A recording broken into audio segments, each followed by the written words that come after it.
Hello friends, once again welcome back to my channel. Today I am going to explain 8th standard from the curiosity which is provided by the NCERT, the chapter 2nd, the invisible living world beyond our naked eye. Friends, ಈ ದಿನ ನಾವು 8ನೇ ತರಗತಿಯ ವಿಜ್ಞಾನ ಅಂತ ಅಂದರೆ ಕುತೂಹಲ ಹೊಸ ಪಠ್ಯಕ್ರಮ NCERT ಅವರಿಂದ ಬಂದಿರುವಂತಹ ಹೊಸ ಪಠ್ಯ ಪುಸ್ತಕದ ಒಂದು 2ನೇ ಚಾಪ್ಟರ್ ಅಗೋಚರ ಜೀವ ಜಗತ್ತು ನಮ್ಮ ಬರಿಗಣ್ಣಿನ ಆಚೆ, ಈ ಒಂದು ಪಾಠವನ್ನು ನಾನು ಕನ್ನಡದಲ್ಲಿ ಎಕ್ಸ್ಪ್ಲೇನ್ ಮಾಡ್ತಾ ಇದ್ದೀನಿ. ಯಾಕೆ ಅಂತಂದರೆ many students find difficult to understand science lesson just by reading the English text. Because of that, many people requested me in the comment to explain the chapters in Kannada. So from now onwards, I will explain all the science chapters in Kannada and also solve the question and answer sections to make learning easier and more enjoyable. Don't forget to like, share and subscribe for more educational videos.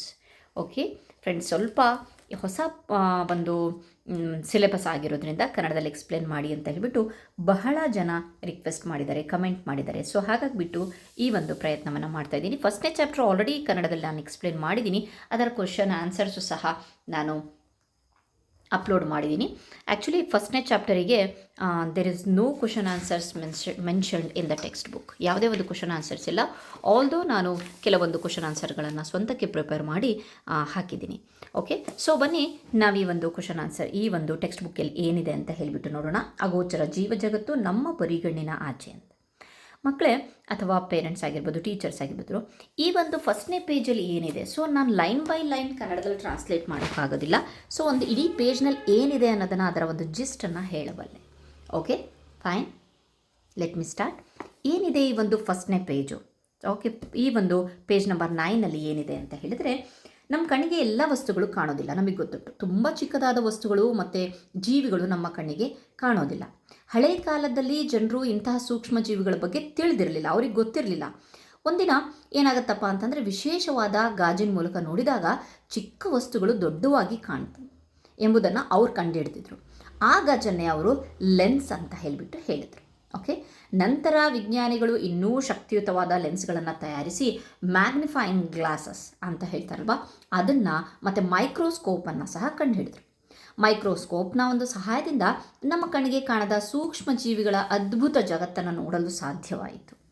So ಇದನ್ನು ಅರ್ಥ ಮಾಡಿಕೊಳ್ಳಲು ಇಲ್ಲಿ ಒಂದು ಸರಳ ಚಟುವಟಿಕೆಯನ್ನು ಸಹ ಕೊಟ್ಟಿದ್ದಾರೆ. ಏನಂತ ಹೇಳಿಬಿಟ್ಟು ಅಂತಂದರೆ, ನೀರಿನಿಂದ ತುಂಬಿದ ಗಾಜಿನ ಫ್ಲಾಸ್ಕನ್ನು ಪುಸ್ತಕದ ಮೇಲಿಟ್ಟು ನೋಡಿದ್ರೆ ಅಕ್ಷರಗಳು ದೊಡ್ಡದಾಗಿ ಕಾಣಿಸ್ತಾವಲ್ವಾ. ಯಾಕೆ ಅಂತಂದರೆ ನೀರು ಮತ್ತು ಗಾಜು ಸೇರಿ ಮ್ಯಾಗ್ನಿಫೈಯಿಂಗ್ ಗ್ಲಾಸ್ನಂತೆ ಕೆಲಸ ಮಾಡುತ್ತೆ. ಸೊ ನೀವು ನೋಡಬಹುದು, ನಾವೆಲ್ಲ ನೋಡಿದ್ದೀವಿ ಇದನ್ನು. ಸೊ ಮ್ಯಾಗ್ನಿಫೈಯಿಂಗ್ ಗ್ಲಾಸ್ ಥರ ಕೆಲಸ ಮಾಡುತ್ತೆ. ಹೀಗಾಗಿ ಈ ಒಂದು ಅಧ್ಯಾಯದಲ್ಲಿ ನಾವು ಮೈಕ್ರೋಸ್ಕೋಪ್ ಹೇಗೆ ಸೂಕ್ಷ್ಮ ಜೀವಿಗಳ ಲೋಕವನ್ನು ನಮಗೆ ತೋರಿಸ್ತು ಮತ್ತು ನಮ್ಮ ಸುತ್ತಲಿರುವ ಒಂದು ಕಣ್ಣಿಗೆ ಕಾಣದ ಜೀವಿಗಳ ಬಗ್ಗೆ ನಾವು ತಿಳಿದುಕೊಳ್ಳೋಣ. ಓಕೆ, ಈ ಒಂದು ಪೇಜಲ್ಲಿ ಇಷ್ಟೊಂದಿದೆ. Okay, next move on to the next page. So ಈ ಪೇಜಲ್ಲಿ ಏನಿದೆ ಅಂತ ಹೇಳಿಬಿಟ್ಟು ನೋಡಿದ್ರೆ, ಸೊ ನೀವು ನೋಡಬಹುದು, ಎವರ್ ಹರ್ಡ್ ಆಫ್ ಅಂತ ಹೇಳಿಬಿಟ್ಟು ಇಲ್ಲಿ ಪಿಕ್ಚರ್ ಇದೆ. ಸೊ ಓಪನ್ ಮಾಡಿಕೊಂಡೆ ನೋಡ್ಕೊಳ್ಳಿ. ಸೊ ಮಕ್ಕಳ, ಇಲ್ಲಿ ಏನಿದೆಯಪ್ಪ ಅಂತಂದರೆ, ಸೂಕ್ಷ್ಮ ಜೀವಿಗಳ ಲೋಕವನ್ನು ಕಂಡುಹಿಡಿಯಲು ಮೈಕ್ರೋಸ್ಕೋಪು ಬಹಳ ದೊಡ್ಡ ಪಾತ್ರ ವಹಿಸ್ತಿದೆ. ಇನ್ 1665 ರಾಬರ್ಟ್ ಹುಕ್ ಅನ್ನೋರು, ಈ ಒಂದು ವಿಜ್ಞಾನಿ ಮೈಕ್ರೋಸ್ಕೋಪನ್ನು ಬಳಸಿ ಕಾರ್ಕ್ ಬರುತ್ತಲ್ವ, ಅದರ ಒಂದು ಸಣ್ಣ ತುಂಡನ್ನು ಗಮನಿಸ್ತಾರೆ. ಅದರೊಳಗಡೆ ಜೇನುಗೂಡಿನಂತೆ ಅನೇಕ ಸಣ್ಣ ಕೋಣೆಗಳು ಅವರಿಗೆ ಕಾಣಿಸುತ್ತೆ. ಅವುಗಳನ್ನು ಅವರು ಸೆಲ್ಸ್ ಅಂತ ಹೇಳಿಬಿಟ್ಟು ಹೆಸರಿಡ್ತಾರೆ. ಯಾರು? Robert Hooke. ಅಂದರೆ ಕೋಶಗಳು ಅಂತ ಹೇಳ್ಬಿಟ್ಟು ಹೇಳ್ತಾರೆ. ಇದೇ ಮೊದಲ ಬಾರಿಗೆ ವಿಜ್ಞಾನದಲ್ಲಿ ಕೋಶ, ಸೆಲ್ ಅನ್ನೋ ಪದ ಬಳಕೆಗೆ ಬಂದಿತು.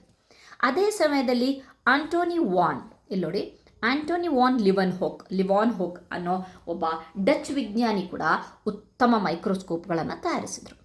ಅವರ ಒಂದು ಮೈಕ್ರೋಸ್ಕೋಪ್ ಮೂಲಕ ಬ್ಯಾಕ್ಟೀರಿಯಾ ಮತ್ತು ಇತರ ಸೂಕ್ಷ್ಮಜೀವಿಗಳನ್ನು ಮೊದಲ ಬಾರಿಗೆ ಸ್ಪಷ್ಟವಾಗಿ ನೋಡಲು ಸಾಧ್ಯವಾಯಿತು. ಆದ್ದರಿಂದ ಅವರನ್ನು ಯಾರು? ಆಂಟೋನಿ ವ್ಯಾನ್ ಲಿವಾನ್ ಹುಕ್ಕನ್ನು ಸೂಕ್ಷ್ಮ ಜೀವಶಾಸ್ತ್ರದ ಪಿತಾಮಹ ಅಂತ ಹೇಳಿಬಿಡ್ತಾರೆ, ಫಾದರ್ ಆಫ್ ಮೈಕ್ರೋಬಯಾಲಜಿ ಅಂತ ಹೇಳಿಬಿಟ್ಟು ಕರೀತಾರೆ. ಓಕೆ, ಈ ಎಲ್ಲ ಆವಿಷ್ಕಾರಗಳಿಂದ ವಿಜ್ಞಾನಿಗಳಿಗೆ ಒಂದು ಮಹತ್ವದ ಸತ್ಯ ತಿಳಿತು. ಏನಪ್ಪ ಅಂತಂದರೆ, ಎಲ್ಲ ಜೀವಿಗಳು ಅತಿ ಸೂಕ್ಷ್ಮವಾದ ಕೋಶಗಳಿಂದ ಅಂದರೆ ಸೆಲ್ಸಿಂದ ನಿರ್ಮಾಣವಾಗಿದೆ. Okay, all living beings are made up of cells. ಅಂದರೆ ಕೋಶವೇ ಜೀವಿಗಳ ಮೂಲಭೂತ ಘಟಕ ಅಂತ ಹೇಳ್ಬಿಟ್ಟು. ಈಗ ನಾವು ಕೋಶ ಅಂದ್ರೇನು, ಅದರ ರಚನೆ ಹೇಗಿರುತ್ತೆ ಅನ್ನೋದನ್ನು ತಿಳಿದುಕೊಳ್ಳೋಣ. ಇಲ್ಲಿ ಏನಪ್ಪ ಅಂತಂದರೆ ಮೇನಾಗಿ ಹೇಳಬೇಕು ಅಂತಂದರೆ ಕೋಶವನ್ನು ಮೊದಲು ಕಂಡುಹಿಡಿದವರು ಯಾರು, ಸೂಕ್ಷ್ಮಜೀವಿಗಳ ಲೋಕ ಹೇಗೆ ಪತ್ತೆ ಆಯಿತು ಅನ್ನೋದನ್ನು ಈ ಪೇಜಲ್ಲಿ ಕೊಟ್ಟಿದ್ದಾರೆ. ನೆಕ್ಸ್ಟ್ ಪೇಜಲ್ಲಿ ಏನಿದೆ ಅಂತ. ಸೊ ಪ್ಲೀಸ್ ನೀವು ಕಮೆಂಟಲ್ಲಿ ಹೇಳಬೇಕು ಏನಂತ ಹೇಳಿಬಿಟ್ಟು, ನನ್ನ ಈ ಕನ್ನಡ ಎಕ್ಸ್ಪ್ಲನೇಷನ್ ನಿಮಗೆ ಹೆಲ್ಪ್ಫುಲ್ ಆಗ್ತಾ ಇದೆ ಅಂತ ಹೇಳಿಬಿಟ್ಟು. ಸೊ ನೆಕ್ಸ್ಟ್ ವಿಡಿಯೋದಲ್ಲಿ ಏನಿದೆಯಪ್ಪ ಅಂತಂದರೆ, ಹಿಂದಿನ ಭಾಗದಲ್ಲಿ ಎಲ್ಲ ಜೀವಿಗಳು ಕೋಶಗಳಿಂದ ನಿರ್ಮಾಣ ಆಗಿದೆ ಅನ್ನೋದನ್ನು ಹೇಳ್ಕೊಟ್ಟಿದ್ರು. ಆದರೆ ಕೋಶವನ್ನು ನೋಡಲು ಸಾಧ್ಯವೇ? ಹೌದು, ಮೈಕ್ರೋಸ್ಕೋಪ್ ಸಹಾಯದಿಂದ ನೋಡಬಹುದು, ಸೆಲ್ಸ್ಗಳನ್ನು ಸಹ ನೋಡಬಹುದು. ಇಲ್ಲಿ ಒಂದು ಚಟುವಟಿಕೆ ಆ್ಯಕ್ಟಿವಿಟಿಯನ್ನು ಕೊಟ್ಟಿದ್ದಾರೆ. ಈ ಆ್ಯಕ್ಟಿವಿಟಿಯಲ್ಲಿ ಈರುಳ್ಳಿ ಸಿಪ್ಪಿಯನ್ನು ಬಳಸ್ಕೊಂಡು ಸೆಲ್ಸ್ನ ಒಂದು ಸ್ಟಡೀಸನ್ನು, ಕೋಶದ ಅಧ್ಯಯನ ಮಾಡ್ತಾ ಇದ್ದಾರೆ. ಈರುಳ್ಳಿಯ ಒಳಭಾಗದಲ್ಲಿರುವ ತುಂಬ ತೆಳುವಾದ ಪದರವನ್ನು ತೆಗೆದು ವಿಶೇಷ ಬಣ್ಣದ ದ್ರಾವಣದಲ್ಲಿ ಇಡುತ್ತಾರೆ. ಇದರಿಂದ ಕೋಶಗಳು ಸ್ಪಷ್ಟವಾಗಿ ಕಾಣುತ್ತೆ. ಓಕೆ, ನಂತರ ಅದನ್ನು ಗಾಜಿನ ಒಂದು ಸ್ಲೈಡ್ ಮೇಲೆ ನೀವು ನೋಡ್ಬೋದು ಪಿಕ್ಚರಲ್ಲಿ. ಗಾಜಿನ ಇದು ಗ್ಲಿಸರಿನ್ ಅಂತ ಹೇಳಿಬಿಟ್ಟು ದ್ರಾವಣ ಹಾಕ್ತಾ ಇದ್ದಾರೆ ಕ್ಲಿಯರಾಗಿ ಕಾಣಿಸೋಕ್ಕೋಸ್ಕರ. ಅದಾದಮೇಲೆ ನೆಕ್ಸ್ಟ್ ಅದನ್ನು ಗಾಜಿನ ಒಂದು ಸ್ಲೈಡ್,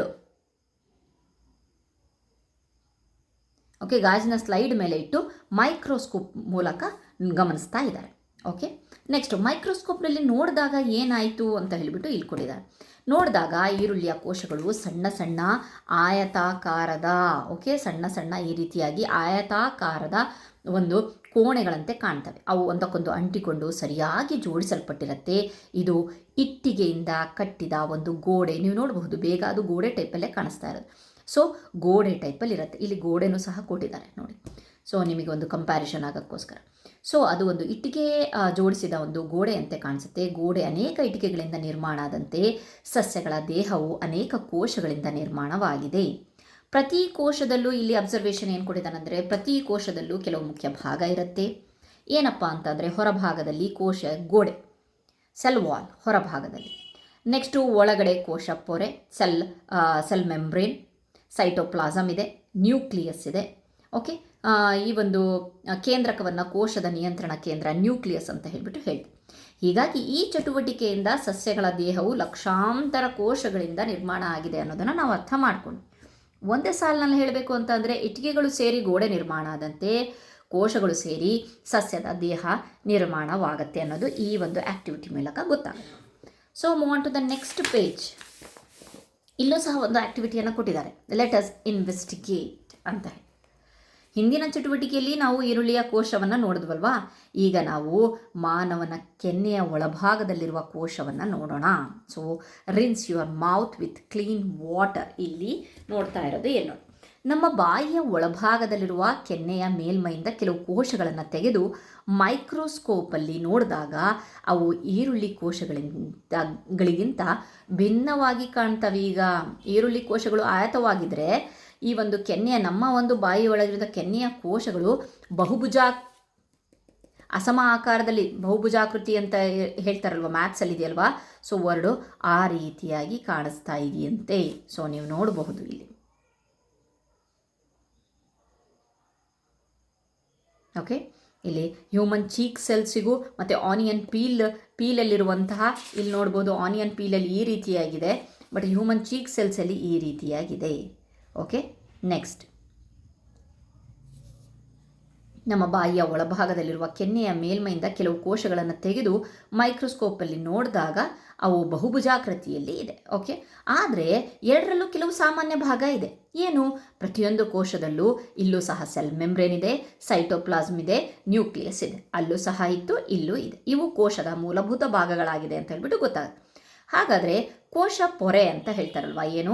ಸೆಲ್ ಮೆಂಬ್ರೇನ್. ಕೋಶ ಪೊರೆ ಕೋಶವನ್ನು, ಅದ್ರ ಬಗ್ಗೆ ಕೊಟ್ಟಿದ್ದಾರೆ ಇಲ್ಲಿ, ಕೋಶವನ್ನು ಸುತ್ತುವರೆದಿರುವ ತೆಳುವಾದ ಪದರ ಆಗಿದೆ. ಇದು ಯಾವ ವಸ್ತುಗಳು ಒಳಗೆ ಬರಬೇಕು, ಯಾವ ಹೊರಗೆ ಹೋಗಬೇಕು ಅನ್ನೋದನ್ನು ಅದು ನಿಯಂತ್ರಣ ಮಾಡುತ್ತೆ. ಓಕೆ, ನೆಕ್ಸ್ಟ್ ಸೈಟೋಪ್ಲಾಸಮ್ ಅಂತ ಅಂದರೆ ಏನು ಅಂತಂದರೆ, ಸೈಟೋಪ್ಲಾಸಮ್ ಅಂದರೆ ಅದು ಒಂದು it's filled with the cytoplasm. Okay, it's a liquid. Okay, cytoplasm ಅನ್ನೋದು ಕೋಶದ ಒಳಭಾಗವನ್ನು ತುಂಬಿರುವ ದ್ರವದಂತಿರುವ ಒಂದು ವಸ್ತು. ಕೋಶದ ಬಹುತೇಕ ಜೀವಕ್ರಿಯೆಗಳು ಇಲ್ಲೇ ನಡೆಯುತ್ತೆ. ಓಕೆ, ನೆಕ್ಸ್ಟ್ ಹಾಗಾದರೆ ನ್ಯೂಕ್ಲಿಯಸ್ ಅಂತ ಅಂದರೆ, ನ್ಯೂಕ್ಲಿಯಸ್ ಅಂದರೆ ಕೇಂದ್ರಕ ಅಂತಾರೆ. ಇದು ಕೋಶದ ನಿಯಂತ್ರಣ ಕೇಂದ್ರವಾಗಿದೆ. ಇದು ಕೋಶದ ಎಲ್ಲ ಚಟುವಟಿಕೆಗಳನ್ನು ನಿಯಂತ್ರಣ ಮಾಡುತ್ತೆ ಮತ್ತು ಬೆಳವಣಿಗೆಗೆ ಮಾರ್ಗದರ್ಶನವೂ ಸಹ ನೀಡುತ್ತೆ. ಅದಾದಮೇಲೆ ಇಲ್ಲಿ ಒಂದು ಮುಖ್ಯ ವ್ಯತ್ಯಾಸ ಇದೆ. ಸಸ್ಯಗಳ ಕೋಶಗಳಲ್ಲಿ ಕೋಶಪೊರೆ ಹೊರಗಡೆ ಕೋಶಗೋಡೆ ಅಂದರೆ ಸೆಲ್ ವಾಲ್ ಇರುತ್ತೆ. ಆದರೆ ಪ್ರಾಣಿಗಳ ಕೋಶಗಳಲ್ಲಿ ಕೋಶಗೋಡೆ ಅಥವಾ ಸೆಲ್ ವಾಲ್ ಅನ್ನೋದು ಇರೋದಿಲ್ಲ. ಸೊ ನೀವು ನೋಡ್ಬೋದು ಸೆಲ್ ವಾಲ್ ಇದೆ ಇಲ್ಲಿ. ಓಕೆ, ಇಲ್ಲಿ ಸೆಲ್ ವಾಲ್ ಇಲ್ಲ. Okay, fine. ನೆಕ್ಸ್ಟ್, ಅದಕ್ಕಾಗಿ ಸಸ್ಯಗಳ ಕೋಶಗಳು ಗಟ್ಟಿಯಾಗಿರುತ್ತೆ, ನಿರ್ದಿಷ್ಟ ಆಕಾರವನ್ನು ಹೊಂದಿರುತ್ತೆ. ಹೀಗಾಗಿ ಸಸ್ಯ ಮತ್ತು ಪ್ರಾಣಿ ಕೋಶಗಳ ಆಕಾರ ಬೇರೆ ಬೇರೆ ಆಗಿದ್ದರೂ ಅವುಗಳ ಮೂಲಭೂತ ರಚನೆ ಒಂದೇ ಆಗಿರುತ್ತೆ. ಸೊ ಫೈನಲ್ ಆಗಿ ಹೇಳಬೇಕು ಅಂದರೆ ಕೋಶವು ಜೀವಿಗಳ ಮೂಲ ಘಟಕ. ಕೋಶಪೊರೆ, ಸೈಟೋಪ್ಲಾಸಮ್ ಮತ್ತು ನ್ಯೂಕ್ಲಿಯಸ್ ಇದರ ಪ್ರಮುಖ ಭಾಗ. Okay, fine. ನೆಕ್ಸ್ಟ್ ಪೇಜನ್ನು ನೋಡೋಣ. ಓಕೆ, ಇಲ್ಲೆಲ್ಲ ಅದರ ಒಂದು ಆ್ಯಕ್ಟಿವಿಟೀಸಿಗೆ ಏನು ಹೇಳಿದ್ನಲ್ಲ ಅದೆಲ್ಲ ಇಲ್ಲಿದೆ. ಸೊ ಇದನ್ನು ನೀವು ಕನ್ನಡದಲ್ಲಿ ಕೇಳಿಸ್ಕೊಂಡು ಈಗ ಒಂದ್ಸಲಿ ಓದ್ಕೊಂಡ್ಬಿಟ್ರೆ ಭಾಳ ಈಸಿ ಆಗುತ್ತೆ ನಿಮಗೆ. ಫೈನ್. ನೆಕ್ಸ್ಟ್ ನೋಡೋಣ. ಈ ಒಂದು ಪೇಜಲ್ಲಿ ಸ್ಟೆಪ್ ಫರ್ದರ್ ಅಂತ ಇದೆ. ಈ ಪೇಜಲ್ಲಿ ಏನಿದೆ, ನಾವು ಸಸ್ಯಕೋಶ ಮತ್ತು ಪ್ರಾಣಿಕೋಶನ ನಡುವಿನ ಕೆಲವು ಮುಖ್ಯ ವ್ಯತ್ಯಾಸವನ್ನು ನೋಡಿದ್ವಲ್ವಾ. ಸೊ ಈಗ ನೋಡೋಣ. ಹಾಗಾದರೆ ಸಸ್ಯಕೋಶದಲ್ಲಿ ಸೆಲ್ ವಾಲ್ ಇರುತ್ತೆ. ಇದು ಸಸ್ಯಕ್ಕೆ ಗಟ್ಟಿತನ ಮತ್ತು ಬಲವನ್ನು ನೀಡುತ್ತೆ. ಆದ್ದರಿಂದ ಸಸ್ಯದ ಕೋಶಗಳು ಸರಿಯಾಗಿ ಜೋಡಿಸಲ್ಪಟ್ಟಿದ್ದು ದೃಢವಾದ ರಚನೆಯನ್ನು ಹೊಂದಿರುತ್ತೆ. ಆದರೆ ಪ್ರಾಣಿ ಕೋಶದಲ್ಲಿ ಆ ರೀತಿಯಾಗಿ ಕೋಶಗೋಡೆ ಸೆಲ್ ವಾಲ್ ಇರೋದಿಲ್ಲ ಅಲ್ವಾ.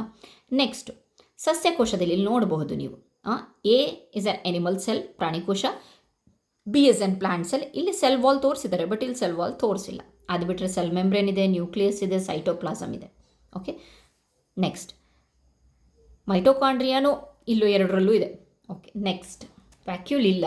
ಸೊ ಅದ್ರ ಬಗ್ಗೆ ನೆಕ್ಸ್ಟ್ ಮುಂದೆ ಮಾತಾಡೋಣ. ಓಕೆ, ನೆಕ್ಸ್ಟು ಏನಪ್ಪ ಅಂತಂದರೆ ಸಸ್ಯಕೋಶದಲ್ಲಿ ಕ್ಲೋರೋಪ್ಲಾಸ್ಟ್ ಅನ್ನೋ ವಿಶೇಷ ರಚನೆ ಇದೆ. ಕ್ಲೋರೋಪ್ಲಾಸ್ಟ್ ನಮ್ಮಲ್ಲಿ ಒಂದು ಪ್ರಾಣಿಕೋಶದಲ್ಲಿ ಇಲ್ಲ. ಕ್ಲೋರೋಪ್ಲಾಸ್ಟ್ ಅನ್ನೋದಿದೆ. ಇದು ಏನಪ್ಪ ಅಂತಂದರೆ ಕ್ಲೋರೋಫಿಲ್ ಅನ್ನೋ ಹಸಿರು ವರ್ಣದ್ರವ್ಯ ಇರುತ್ತೆ. ಸಸ್ಯಗಳು ತಮ್ಮ ಆಹಾರವನ್ನು ತಯಾರಿಸಿಕೊಳ್ಳಲು ಅಥವಾ ಫೋಟೋಸಿಂಥಸಿಸಲ್ಲಿ ಇದು ಹೆಲ್ಪ್ ಆಗುತ್ತೆ. ಅದ್ರ ಬಗ್ಗೆ ಇಲ್ಲಿ ಮೇಲೆ ಎಲ್ಲ ಕೊಟ್ಟಿದ್ದಾರೆ, ಅದನ್ನೇ ನಾನು ಹೇಳ್ತಾ ಇರೋದು. ಓಕೆ, ನೆಕ್ಸ್ಟ್ ಇದ್ರ ಜೊತೆಗೆ ಸಸ್ಯಕೋಶದಲ್ಲಿ ದೊಡ್ಡ ವ್ಯಾಕ್ಯೂಲ್ಗಳಿರುತ್ತೆ. ಈ ವ್ಯಾಕ್ಯೂಲಲ್ಲಿ ಅವರು ನೀರು, ಆಹಾರ ಮತ್ತು ಇತರ ವಸ್ತುಗಳನ್ನು ಸಂಗ್ರಹಿಸಿಡಲು ಸಹಾಯ ಮಾಡುತ್ತೆ. ಪ್ರಾಣಿಕೋಶದಲ್ಲಿ ವ್ಯಾಕ್ಯೂಲ್ ಇರಬಹುದು, ಆದರೆ ಅದು ತುಂಬ ಚಿಕ್ಕದಾಗಿರುತ್ತೆ. Okay, fine. ನೆಕ್ಸ್ಟ್, ಇದುವರೆಗೆ ನಾವು ಈ ಒಂದು ಕೋಶದ ರಚನೆಯನ್ನು ತಿಳ್ಕೊಂಡ್ವಿ. ಎಲ್ಲ ಕೋಶಗಳು ಒಂದೇ ರೀತಿ ಇದೆಯೇ? ಇಲ್ಲ.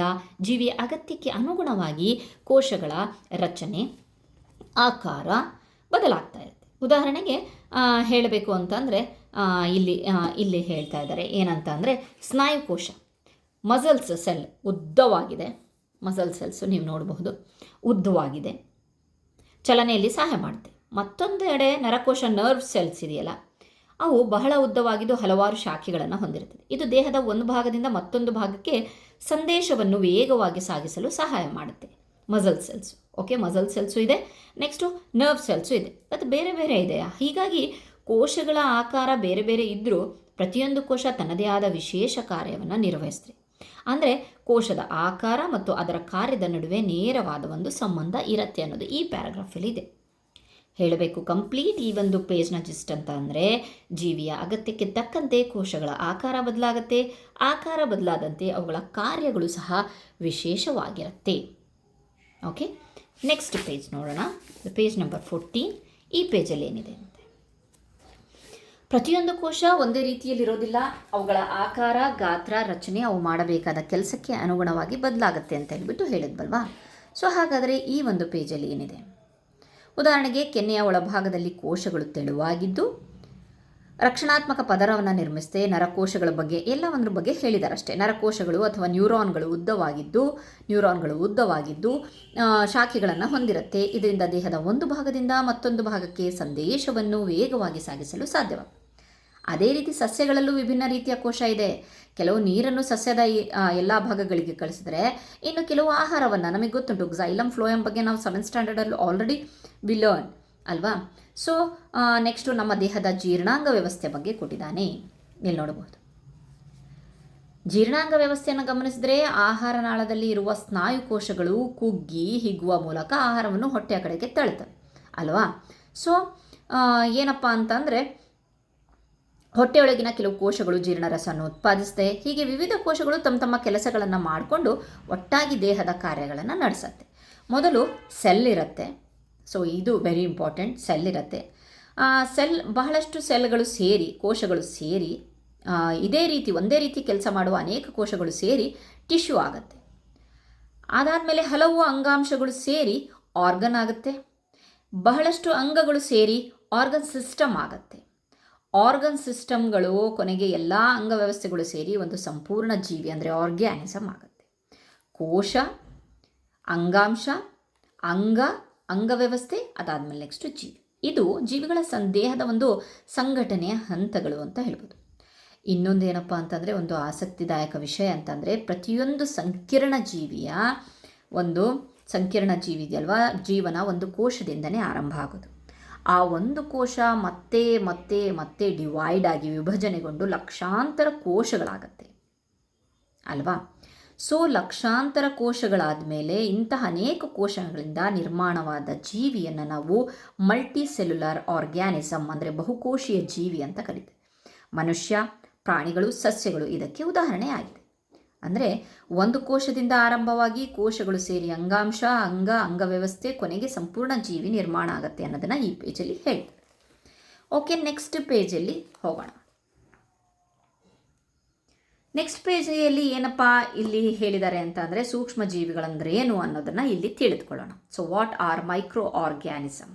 ಓಕೆ, ಮಲ್ಟಿ ಸೆಲ್ಯುಲರ್ ಆರ್ಗ್ಯಾನಿಸಮ್ಸ್ ಅಂತ ಅಂದರೆ ಇದೆಲ್ಲ ಸೆಲ್ಸು, ಟಿಶ್ಯೂ, ಲಾಸ್ಟ್ ಪೇಜಲ್ಲಿದೆ ಸೆಲ್, ಟಿಶ್ಯೂ, ಆರ್ಗನ್ ಸಿಸ್ಟಮ್, ಎಲ್ಲ ಸೇರಿಸ್ಬಿಟ್ಟು ಮಲ್ಟಿ ಸೆಲ್ಯುಲರ್ ಆರ್ಗ್ಯಾನಿಸಮ್ಸ್ ಆಯಿತು. ಸೊ ಹಾಗಾದರೆ ವಾಟ್ ಆರ್ ಮೈಕ್ರೋ ಆರ್ಗ್ಯಾನಿಸಮ್ಸ್ ಅಂತ ನೋಡೋಣ. ನಮ್ಮ ಸುತ್ತಲೂ ಇರುವ ಕೆಲವು ಜೀವಿಗಳು ಅಷ್ಟು ಚಿಕ್ಕದಾಗಿರುತ್ತೆ, ಅವುಗಳನ್ನು ನಾವು ಬರೀ ಕಣ್ಣಿಂದ ನೋಡೋಕ್ಕಾಗೋದಿಲ್ಲ. ಇಂತಹ ಜೀವಿಗಳನ್ನು ನಾವು ಮೈಕ್ರೋ ಆರ್ಗ್ಯಾನಿಸಮ್, ಸೂಕ್ಷ್ಮ ಜೀವಿಗಳು ಅಂತ ಹೇಳಿಬಿಟ್ಟು ಕರಿತೀವಿ. ಓಕೆ, ಕೆಲವು ಸೂಕ್ಷ್ಮ ಜೀವಿಗಳು ಕೇವಲ ಒಂದು ಕೋಶದಿಂದ ನಿರ್ಮಾಣ ಆಗಿರುತ್ತೆ. ಉದಾಹರಣೆಗೆ ಬ್ಯಾಕ್ಟೀರಿಯಾ ಆಗಿರಬಹುದು, ಅಮೀಬಾ ಆಗಿರಬಹುದು. ಇದನ್ನು ನಾವು ಯೂನಿಸೆಲ್ಯುಲಾರ್ ಅಂತ ಹೇಳ್ತೀವಿ. ಯೂನಿಸೆಲ್ಯುಲಾರ್ ಒಂದೇ ಒಂದು ಕೋಶದಿಂದ ಆಗಿರುತ್ತೆ. ಏಕಕೋಶಿ ಜೀವಿಗಳು ಅಂತ ಹೇಳ್ತೀವಲ್ಲ ಅದು. ಇನ್ನು ಕೆಲವು ಸೂಕ್ಷ್ಮ ಜೀವಿಗಳು ಅನೇಕ ಕೋಶಗಳಿಂದ ಆಗಿರುತ್ತೆ, ಅದಕ್ಕೆ ನಾವು ಮಲ್ಟಿ ಸೆಲ್ಯುಲಾರ್ ಅಂತೀವಿ. ಎಕ್ಸಾಂಪಲ್ ಫಂಗೈ ಮತ್ತು ಆಲ್ಗಾ. ಓಕೆ, ಶಿಲೀಂಧ್ರಗಳು ಅಂತ ಹೇಳ್ತೀವಲ್ವ, ಅದು ಫಂಗೈ ಆ್ಯಂಡ್ ಆಲ್ಗಾ. ಓಕೆ, ಸೂಕ್ಷ್ಮ ಜೀವಿಗಳು ಎಲ್ಲೆಲ್ಲೂ ಕಂಡು ಬರುತ್ತೆ. ಎಲ್ಲೆಲ್ಲಿ? ನೀರಿನಲ್ಲಿ, ಮಣ್ಣಲ್ಲಿ, ಗಾಳಿಯಲ್ಲಿ, ಮತ್ತು ನಮ್ಮ ದೇಹದ ಒಳಗೂ ಇರುತ್ತೆ. ಆದರೆ ಅವುಗಳನ್ನು ನೋಡಲು ಮೈಕ್ರೋಸ್ಕೋಪ್ ಅಗತ್ಯ ಇರುತ್ತೆ. ಮೈಕ್ರೋಸ್ಕೋಪ್ ಏನು ಮಾಡುತ್ತಪ್ಪ ಅಂದರೆ ವಸ್ತುಗಳನ್ನು ದೊಡ್ಡದಾಗಿ ತೋರಿಸಿ ನಮಗೆ ಕಾಣುವಂತೆ ಮಾಡುತ್ತಲ್ವ. ಇತ್ತೀಚಿನ ದಿನಗಳಲ್ಲಿ ಕಡಿಮೆ ವೆಚ್ಚದಲ್ಲಿ ಫೋಲ್ಡ್ ಸ್ಕೋಪ್ ಅಂತ ಹೇಳಿಬಿಟ್ಟು, ಫೋಲ್ಡ್ ಸ್ಕೋಪ್ ಅನ್ನೋ ಕಾಗದದ ಮೈಕ್ರೋಸ್ಕೋಪನ್ನು ಅಭಿವೃದ್ಧಿಪಡಿಸಿದ್ದಾರೆ ಅಲ್ವಾ. ಸೊ ನಮಗೆಲ್ಲ ಕೊಟ್ಟಿದ್ದಾರೆ ಸ್ಕೂಲ್ಸ್ಗಳಲ್ಲಿ. ಸೊ ಮೈಕ್ರೋಸ್ಕೋಪನ್ನು ಇದರಿಂದಾಗಿ ಜನರು ಸೂಕ್ಷ್ಮ ಜೀವಿಗಳ ಲೋಕವನ್ನು ಸುಲಭವಾಗಿ ವೀಕ್ಷಿಸಬಹುದು. ಮುಂದಿನ ಒಂದು ಚಟುವಟಿಕೆಯಲ್ಲಿ ಕೊಳದ ನೀರು, ಕಲೆಕ್ಟ್ ದ ಸ್ಟಾಗ್ನೆಂಟ್ ವಾಟರ್, ಕೊಳದ ನೀರು ಅಥವಾ ನಿಂತ ನೀರನ್ನು ಮೈಕ್ರೋಸ್ಕೋಪ್ನಲ್ಲಿ ನೋಡಿದ್ರೆ ಅದರಲ್ಲಿ ಅನೇಕ ಸಣ್ಣ ಜೀವಿಗಳು ಚಲಿಸುವುದನ್ನು ಗಮನಿಸಬಹುದು. ಅದೇ ರೀತಿ ಮಣ್ಣಿನಲ್ಲಿರುವ ಅನೇಕ ಸೂಕ್ಷ್ಮ ಜೀವಿಗಳು ಸಹ ವಾಸಿಸುತ್ತವೆ ಅನ್ನೋದು ಗೊತ್ತಾಗುತ್ತೆ. ಫೈನಲ್ ಆಗಿ ಹೇಳಬೇಕು ಅಂತಂದರೆ ಈ ಪೇಜ್ನಲ್ಲಿ ಕಣ್ಣಿಗೆ ಕಾಣದಷ್ಟು ಚಿಕ್ಕದಾದ ಜೀವಿಗಳನ್ನು ಸೂಕ್ಷ್ಮ ಜೀವಿ ಅಂತಾರೆ. ಅವುಗಳನ್ನು ನೋಡಲು ಮೈಕ್ರೋಸ್ಕೋಪ್ ಅಥವಾ ಫೋಲ್ಡ್ ಸ್ಕೋಪನ್ನು ಬಳಸ್ತಾರೆ ಅಂತ ಹೇಳಿಬಿಟ್ಟು ಇದೆ. ಸೊ ಇಲ್ಲೊಂದು ಕ್ವಶನ್ ಸಹ ಇದೆ. ನಿಮ್ಮ ಅಭಿಪ್ರಾಯದಲ್ಲಿ ಸೂಕ್ಷ್ಮ ಜೀವಿಗಳು ಹೆಚ್ಚು ಎಲ್ಲಿರಬಹುದು? ನೀರಿನಲ್ಲಿರಬಹುದಾ ಅಥವಾ ಗಾಳಿಯಲ್ಲೋ ಅಥವಾ ಮಣ್ಣಿನಲ್ಲೋ ಅಂತ ಹೇಳಿಬಿಟ್ಟು ಸಹ ಕ್ವಶನ್ ಅರೈಸ್ ಆಗುತ್ತೆ. ಸೊ ನೆಕ್ಸ್ಟ್ ನೋಡೋಣ, ನೆಕ್ಸ್ಟ್ ಪೇಜಲ್ಲಿ ಏನಿದೆ ಅಂತ ಹೇಳಿಬಿಟ್ಟು let us observe. Okay, next ಹಿಂದಿನ ಚಟುವಟಿಕೆಯಲ್ಲಿ ಈ ಪೇಜಲ್ಲಿ ಏನಿದೆ ಅಂತಂದರೆ ಹಿಂದಿನ ಚಟುವಟಿಕೆಯಲ್ಲಿ ನಾವು ಕೊಳದ ನೀರಿನಲ್ಲಿ ಸೂಕ್ಷ್ಮ ಜೀವಿಗಳು ನೋಡಿದ್ವಲ್ವಾ. ಈಗ ಮಣ್ಣಿನಲ್ಲಿ ಸಹ ಸೂಕ್ಷ್ಮ ಜೀವಿಗಳಿದೆಯಾ ಅಂತ ಹೇಳಿಬಿಟ್ಟು ತೋರಿಸ್ತಾ ಇದ್ದಾರೆ. ಸ್ವಲ್ಪ ಮಣ್ಣನ್ನು ನೀರಿನಲ್ಲಿ ಬೆರೆಸಿ ಸ್ವಲ್ಪ ಸಮಯ ಹಾಗೆ ಬಿಟ್ಟರೆ ಮಣ್ಣಿನ ಕಣಗಳು ಕೆಳಗೆ ಕುಳಿತುಕೊಳ್ಳುತ್ತೆ. ಮೇಲಿನ ನೀರಿನ ಒಂದು ಹನಿಯನ್ನು ಮೈಕ್ರೋಸ್ಕೋಪಲ್ಲಿ ನೋಡಿದಾಗ ಅಲ್ಲೂ ಸಹ ಸಣ್ಣ ಸಣ್ಣ ಜೀವಿಗಳು ಚಲಿಸುತ್ತಿರುವುದನ್ನು ಕಾಣಿಸಬಹುದು. ಇದರಿಂದ ಸೂಕ್ಷ್ಮ ಜೀವಿಗಳು ನೀರಿನಲ್ಲಿ ಮಾತ್ರ ಅಲ್ಲ, ಮಣ್ಣಲ್ಲೂ ಸಹ ಇದೆ ಅನ್ನೋದು ನಮಗೆ ಗೊತ್ತಾಗುತ್ತೆ. ವಿಜ್ಞಾನಿಗಳು ಏನು ಮಾಡಿದ್ರಪ್ಪ ಅಂತಂದರೆ ಈ ಸೂಕ್ಷ್ಮ ಜೀವಿಗಳನ್ನು ಮುಖ್ಯವಾಗಿ 4 ಗುಂಪುಗಳಾಗಿ ಮಾಡಿದ್ರು. ಯಾವುದ್ಯಾವುದಪ್ಪ ಅಂತಂದರೆ ಪ್ರೋಟೋಜೋವಾ, ಇಲ್ಲಿ ನೋಡಬಹುದು, protozoa, alga, amoeba and the bacteria. Okay, so ಇಲ್ಲಿ 3 ಕೊಟ್ಟಿದ್ದಾರೆ. ಅಮೀಬಾ, ದೆನ್ ಪ್ಯಾರಾಮೀಷಿಯಂ ಪ್ರೋಟೋಜೋವಾಗೆ ಸೇರಿದೆ. ಪ್ರೋಟೋಜೋವಾ, ಇದು ಆಲ್ಗಾ. ಓಕೆ, ಹಾಗಾಗ್ಬಿಟ್ಟು ಏನಪ್ಪ ಅಂತಂದರೆ protozoa, alga, fungi and bacteria. Okay, next ಈ ಅಮೀಬಾದ ಬಗ್ಗೆ. ಅಮೀಬಾ ಅನ್ನೋದು ಒಂದು ಏಕಕೋಶೀಯ ಯೂನಿಸೆಲ್ಯುಲಾರ್. ಸೊ ಇದಕ್ಕೆ ನಿಶ್ಚಿತ ಒಂದು ಆಕಾರ ಇರೋದಿಲ್ಲ. ಅದು ತನ್ನ ಆಕಾರವನ್ನು ಹೇಗೆ ಬೇಕಾದರೂ ಬದಲಾಯಿಸ್ಕೊಂಡು ಚಲಿಸ್ತಾ ಇರುತ್ತೆ. ಅಂತಂದರೆ ನಿಮಗೆ ಯಾರಾದರೂ ಅಮೀಬಾವನ್ನು ಬಿಡಿಸ್ರಿ ಅಂತಂದರೆ ನೀವು ಯಾವ ರೀತಿಯಾಗಿ ಬಿಡಿಸಿದ್ರೂ ಸಹ ಅದು ಅಮೀಬಾನೇ. ಓಕೆ, ಯಾಕಂತಂದರೆ ಅದಕ್ಕೆ ಒಂದು ಇರ್ರೆಗ್ಯುಲರ್ ಶೇಪ್ಗೋಸ್ಕರ. ನೆಕ್ಸ್ಟು ಪ್ಯಾರಾಮೀಷಿಯಂ ಕೂಡ ಒಂದು ಏಕಕೋಶ ಜೀವಿ, ಯೂನಿಸೆಲ್ಯುಲಾರ್, ಸಿಂಗಲ್ ಸೆಲ್ ಇದೆ. ಇದು ವಿಶೇಷವಾದ ಸಣ್ಣ ರಚನೆಗಳ ಸಹಾಯದಿಂದ ನೀರಿನಲ್ಲಿ ಚಲಿಸುತ್ತೆ. ನೆಕ್ಸ್ಟು ಆಲ್ಗಾ, ಇದು ಹಸಿರು ಬಣ್ಣವನ್ನು ಹೊಂದಿರುತ್ತೆ. ಏಕೆಂತ ಅಂದರೆ ಅವುಗಳಲ್ಲಿ ಕ್ಲೋರೋಫಿಲ್ ಇರುತ್ತೆ. ಇದು ತಮ್ಮ ಆಹಾರವನ್ನು ತಾವೇ ತಯಾರಿಸ್ಕೊಳ್ಳುತ್ತೆ. ಓಕೆ, ನೆಕ್ಸ್ಟು ಶಿಲೀಂಧ್ರಕ್ಕೆ ಬಂದ್ವಿ ಅಂತ ಅಂದರೆ ಇಲ್ಲಿ ನೋಡಬಹುದು. ನೆಕ್ಸ್ಟು ಶಿಲೀಂಧ್ರ ನಮಗೆ ಗೊತ್ತುಂಟು, ಫಂಗೈ ಬ್ರೆಡ್ ಮೇಲೆಲ್ಲ ಬೆಳೆಯುತ್ತಲ್ವ, ಕೊಳೆತರ ಒಂದು ವಸ್ತುಗಳ ಮೇಲೆ ಬೆಳೆಯುತ್ತೆ. ಬ್ಯಾಕ್ಟೀರಿಯಾಗಳು ಭೂಮಿಯಲ್ಲಿರುವ ಅತಿ ಸಣ್ಣ ಜೀವಿಗಳಾಗಿದೆ ಅಂತ ಹೇಳ್ಬಿಟ್ಟು ಕೆಲವು ನಮಗೆ ಉಪಯುಕ್ತವಾಗಿದೆ, ಇನ್ನು ಕೆಲವು ರೋಗಗಳು ಸಹ ಉಂಟು ಮಾಡುತ್ತೆ. ಹೇಳಬೇಕು ಅಂತ ಅಂದರೆ ಸೂಕ್ಷ್ಮ ಜೀವಿಗಳು ಮುಖ್ಯವಾಗಿ ಪ್ರೋಟೋಜೋವಾ, ಆಲ್ಗಾ, ಶಿಲೀಂಧ್ರ, ಬ್ಯಾಕ್ಟೀರಿಯಾ ಅನ್ನೋ 4 ಗುಂಪುಗಳಿದೆ. Okay fine. ನೆಕ್ಸ್ಟ್ ನೋಡೋಣ, ನೆಕ್ಸ್ಟ್ ಪೇಜಲ್ಲಿ ಏನಿದೆ ಅಂತ ಹೇಳಿ. ಮಣ್ಣು ಮತ್ತು ನೀರಿನಲ್ಲಿ ಕಂಡುಬರುವ ಸೂಕ್ಷ್ಮ ಜೀವಿಗಳ ಬಗ್ಗೆ ತಿಳ್ಕೊಂಡ್ವಲ್ವಾ. ಇಲ್ಲಿ ಶಿಲೀಂಧ್ರಗಳು ಸಾಮಾನ್ಯವಾಗಿ ದಾರದಂತಿರುವ, ಇಲ್ಲಿದೆ ನೋಡಿ ಶಿಲೀಂಧ್ರ ಅಂತ, ಫಂಗೈ ಸಾಮಾನ್ಯವಾಗಿ ದಾರದಂತಿರುವ ಒಂದು ಶಾಖೆಯನ್ನು ಹೊಂದಿರುತ್ತೆ. ಇವುಗಳಲ್ಲಿ ಕ್ಲೋರೋಫಿಲ್ ಇರೋದಿಲ್ಲ. ಆದ್ದರಿಂದ ಸಸ್ಯಗಳಂತೆ ತಮ್ಮ ಆಹಾರವನ್ನು ತಾವು ತಯಾರಿಸಿಕೊಳ್ಳಲು ಆಗೋದಿಲ್ಲ. ಬ್ರೆಡ್ ಮೇಲೆ ಕಾಣುವ ಬೂದು ಅಥವಾ ಕಪ್ಪು ಬಣ್ಣದ ಹುಳುಗಳಿದೆಯಲ್ಲ, ಅವೇ ಫಂಗೈ. ಅದಕ್ಕೋಸ್ಕರ ಬೇರೆ ಒಂದು ವಸ್ತು ಮೇಲೆ ನಾವು ಬದುಕಿ ಬೆಳೆದು ತಮ್ಮ ಒಂದು ಬದುಕನ್ನು ನಡೆಸ್ತವೆ. Okay, bread mould. ನೆಕ್ಸ್ಟು ಇದು ಅಷ್ಟೇ, ಮೌಲ್ಡ್ ಫಂಗೈ. ಓಕೆ, ಆಲ್ಗಗಳಿಗೆ ಬಂದಾಗ ಇಲ್ಲಿ ನೋಡಿ, ಸಾಮಾನ್ಯವಾಗಿ ಹಸಿರು ಬಣ್ಣದಲ್ಲಿರುತ್ತೆ, ಕ್ಲೋರೋಫಿಲ್ ಇರುತ್ತೆ ಅಂತ ಹೇಳಿದ್ದೆ. ಅದು ಸೂರ್ಯನ ಬೆಳಕಿನ ಸಹಾಯದಿಂದ ಆಹಾರವನ್ನು ತಯಾರಿಸ್ಕೊಳ್ತವವು. ನೆಕ್ಸ್ಟು ಬ್ಯಾಕ್ಟೀರಿಯಾಗಳು ಹೇಳಿದೆ ನಾನು ಏನಂತ ಹೇಳಿಬಿಟ್ಟು, ಅವು ವಿವಿಧ ಆಕಾರದಲ್ಲಿರುತ್ತೆ. ಕೆಲವು ಗೋಲಾಕಾರದಲ್ಲಿರುತ್ತೆ, ಕೆಲವು ಕಡ್ಡಿ ಆಕಾರದಲ್ಲಿರುತ್ತೆ, ಕೆಲವು ಕೊಮಾ ಶೇಪಲ್ಲಿರುತ್ತೆ ಅಲ್ವಾ. ಸೊ ಕೆಲವು ಸುರುಳಿ ಆಕಾರದಲ್ಲೂ ಸಹ ಇರುತ್ತೆ. ಇವುಗಳಲ್ಲಿ ಕೆಲವು ಉಪಯುಕ್ತವಾಗಿದ್ದರೆ ಇನ್ನು ಕೆಲವು ರೋಗಗಳನ್ನು ಸಹ ಉಂಟು ಮಾಡ್ತೀವಿ. ಇಲ್ಲಿವರೆಗೆ ನಾವು ನೋಡಿದಂತೆಯೇ ಸೂಕ್ಷ್ಮ ಜೀವಿಗಳು ಎಲ್ಲೆಡೆ ಇವೆ. ಅವು ತುಂಬ ಚಿಕ್ಕದಾಗಿರೋದರಿಂದ ಕಣ್ಣಿಗೆ ಕಾಣೋದಿಲ್ಲ. ಅವುಗಳನ್ನು ನೋಡಲು ಮೈಕ್ರೋಸ್ಕೋಪ್ ಅಗತ್ಯವಿದೆ. ಮತ್ತು ಗಾತ್ರದಲ್ಲಿ ಚಿಕ್ಕದಾಗಿದ್ದರೂ ಸಹ ಪ್ರಕೃತಿಯಲ್ಲಿ ನಮ್ಮ ಜೀವನದಲ್ಲಿ ಅವುಗಳ ಪಾತ್ರ ಬಹಳ ದೊಡ್ಡದಾಗಿದೆ. ಓಕೆ, ನೆಕ್ಸ್ಟ್ ಒಂದು ಸ್ವಲ್ಪ ವೈರಸ್ ಬಗ್ಗೆ ಕೊಟ್ಟಿದ್ದಾರೆ ನೋಡ್ರಿ. ವೈರಸ್ ಬಗ್ಗೆ ಅಂತ ಅಂದರೆ ಸೂಕ್ಷ್ಮಜೀವಿಗಳಿಂದ ಇವು ಭಿನ್ನವಾಗಿದೆ. ಅವುಗಳಿಗೆ ಸ್ವತಂತ್ರ ಕೋಶ ರಚನೆ ಇರೋದಿಲ್ಲ. ಅವುಗಳು ಜೀವಂತ ಕೋಶದ ಒಳಗೆ ಪ್ರವೇಶಿಸಿದಾಗ ಮಾತ್ರ ತಮ್ಮ ಸಂಖ್ಯೆಯನ್ನು ಹೆಚ್ಚಿಸ್ಕೊಳ್ತವೆ. ಸೊ ಗೊತ್ತಾಯ್ತಾ, ವೈರಸ್ಗಳು ಸಸ್ಯಗಳು, ಪ್ರಾಣಿಗಳು ಮತ್ತು ಮನುಷ್ಯರಲ್ಲಿ ಹಲವಾರು ರೋಗಗಳನ್ನು ಉಂಟು ಮಾಡುತ್ತೆ. ಹೀಗಾಗಿ ಸೂಕ್ಷ್ಮಜೀವಿಗಳ ಲೋಕದಲ್ಲಿ ಬ್ಯಾಕ್ಟೀರಿಯಾ, ಆಲ್ಗೆ, ಶಿಲೀಂಧ್ರ, ಪ್ರೋಟೋಜೋವಾ, ವೈರಸ್ಗಳಂಥ ಅನೇಕ ಜೀವಿಗಳು ಸೇರಿವೆ. ಇವುಗಳಲ್ಲಿ ಕೆಲವು ಉಪಯೋಗಕಾರಿಯಾಗಿದ್ದರೆ ಇನ್ನು ಕೆಲವುಗಳು ಹಾನಿಕಾರಿಯಾಗಿದ್ದಾವೆ ಅನ್ನೋದನ್ನು ಇಲ್ಲಿವರೆಗೆ ನಾವು ತಿಳ್ಕೊಂಡ್ವಿ. ಓಕೆ, ಇನ್ನು ನೆಕ್ಸ್ಟು ವಿಡಿಯೋದಲ್ಲಿ ನಾನು ಕಂಟಿನ್ಯೂಯೇಷನ್ ಪಾರ್ಟ್ ಮಾಡ್ತೀನಿ. ಯಾಕೆ ಅಂತಂದರೆ ಇನ್ನೂ ಭಾಳ ಇದೆ, ಹೇಳೋದು ಭಾಳ ಇದೆ. ಸೊ ನೀವು ನೋಡಬಹುದು. ಸೊ ಬಹಳ ಲೆಂತಿ ಆಗಿಬಿಡತ್ತೆ. ಸೊ ಪಾರ್ಟ್ 1 ಪಾರ್ಟ್ 2 ಅಂತ ಹೇಳಿಬಿಟ್ಟು ಮಾಡ್ತೀನಿ. Okay, thank you friends.